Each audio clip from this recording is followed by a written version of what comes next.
Hi, this is Pete's Perfect Food, back here with another cracking little video for you. And today is one of my absolute favourites to have in the store cupboard. It's perfect for a lot of things. It's so versatile. It's my perfect red onion marmalade. And let's get into it.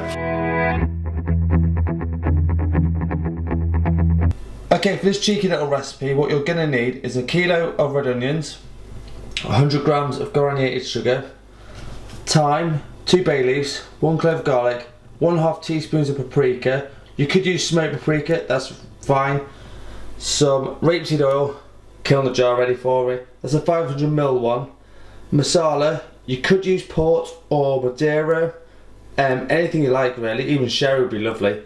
And cider vinegar, again you could use white wine vinegar or red wine with vinegar. It depends on your personal preference. Okay, so first things first, what I'm going to do is, got a nice big non-stick pan. I'm going to put 2 tablespoons of rapeseed oil in it, chop all my onions up. Hopefully I don't cry. I've been doing chefing for 22 years. I still cry over onions, so bear with me. And then start cooking the onions down for about 15-20 minutes till a nice cold golden colour, and that's when you start adding all the other ingredients in, and then we're going to let it reduce down for another 10 minutes or so. Then we're going to jar it up, whack it in the store cupboard. Okay, so all you got to do for the onions is top and tail your onions. I always like to have a rubbish bowl. Remove all the skin,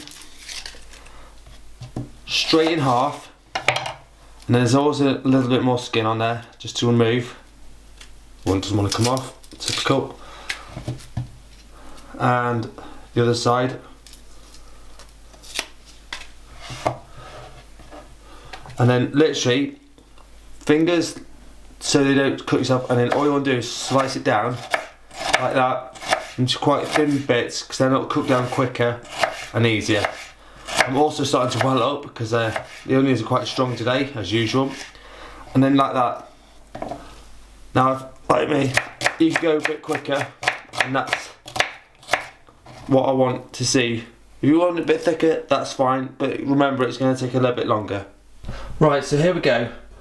There's 2 tablespoons of rapeseed oil. I prefer rapeseed oil because it's got a higher burn point than olive oil, so that's why I particularly like it. And also it's British, so I also like to endorse British produce, which is always good.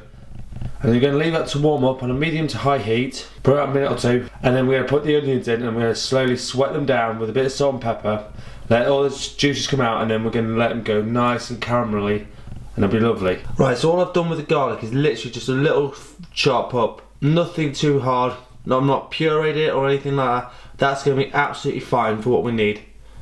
Okay, so the oil's had a minute or so now, and that's what you want to hear, an instant sizzle in the pan. So I'm going to keep putting all the onions in. I'm going to let them gently saute down, and then all the flavours will be coming out in a second. I'm going to season up in 2 seconds with all the onions in. Now this looks like a lot, but remember this is going to cook down to half the size, because there's a lot of water in onions. Right, so as you can see, the pan's pretty full now. So again, what we're going to do is just gently move it around, keep it moving slowly and surely. Like I say, this is going to take a good 10-15 minutes just to gently cook down and keep it going. And then we're going to add the rest of the ingredients in, and the masala, the vinegar and the sugar. The reason I've done vinegar and sugar is to give it the sweet and sour vibe, which I really like. It's really nice in the onions. Right, so all I've done here is got my kilner jar on a tray, ready to go in the oven, and we're going to sterilise it at 140 for 15 minutes in the oven, and then I'll know it's absolutely sterilised. However, if you want to, and you've got it, you can do it on a high wash on the dishwasher. Again, that will do the trick, and it'll be sterilised, ready for you to pot up. Right, so as you can see now, the onions are slowly starting to cook down now quite nicely, and they're starting to get a little bit translucent. And what will happen is now is they're going to start releasing the sugars out of the onions, and that's exactly what we want, and that's going to give it the caramelly look of the onions. Right, so I don't know if you can see this, but there's starting to get some juice at the bottom of here, and that's exactly what we want, and that's what's happening. So as you can see, the onions have juiced almost by half already, so that's exactly what we want, because the juice of the onions is coming out, and then it's reducing down nicely. Now it's had about 7 or 8 minutes already, and it's gone down really quickly, so I'm hoping the next 6-7 minutes it'll be starting to get nice and golden, then I can add the rest of the ingredients. Now sometimes it takes a little bit longer, sometimes it takes 20 minutes. Again, it also depends on the size of your thickness of your onions. So all I've done here is literally measured up 50 ml of the cider vinegar and the 50 ml of the masala, ready just to pour into the onions. And here I've just literally picked the thyme leaves off, so all you do is pick the top of the stem and pull all the way down, and the leaves come off just like this, and it's a lot easier. And if there's any at the top, just pick them off. Okay, hopefully you can see this, so they'll start being a little bit brown on the bottom of the pan. That's exactly what we want. So these onions are turning really caramelly now, and it should take about 2-3 minutes. And I've had about 12 minutes at this point of cooking the onions down. That's been pretty quick. Again, like I say, it could be a bit longer. All depends on the thickness of your onions.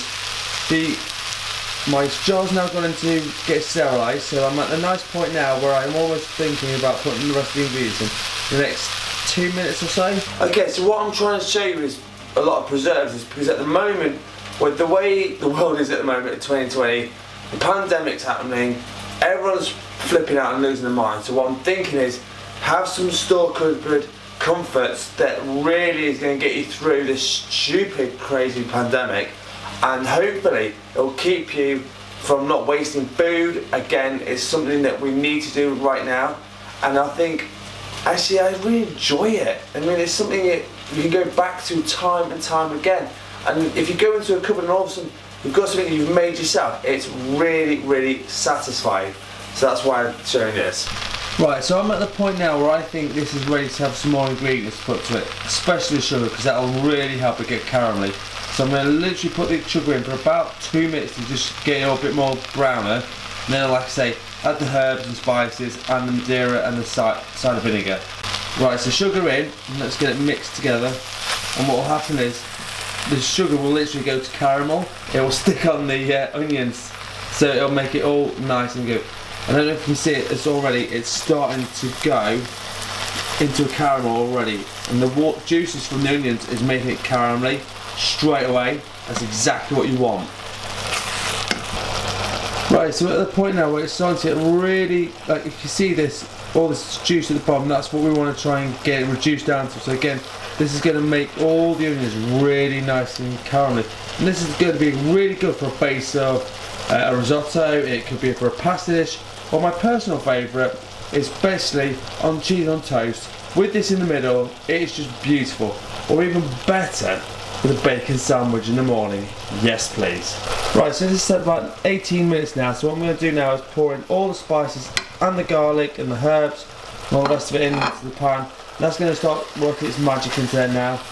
All I do with the bay leaves is literally just crack the leaves. If you want to tear them in half, that's fine, but make sure you don't eat them because they're not edible.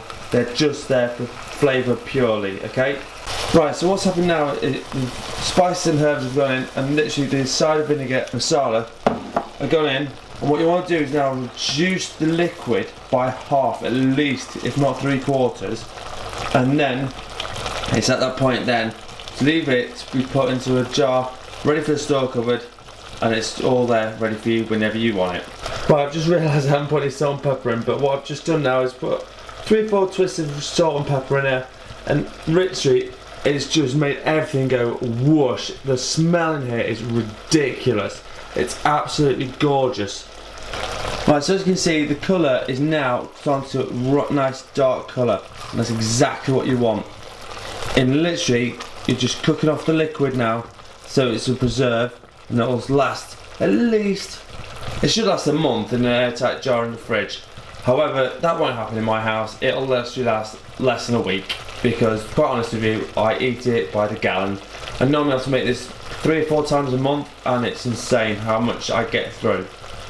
Right, so I want to talk to you guys. Put in the comments what you want to see me do next. Talk to me, you know, see what you want to know.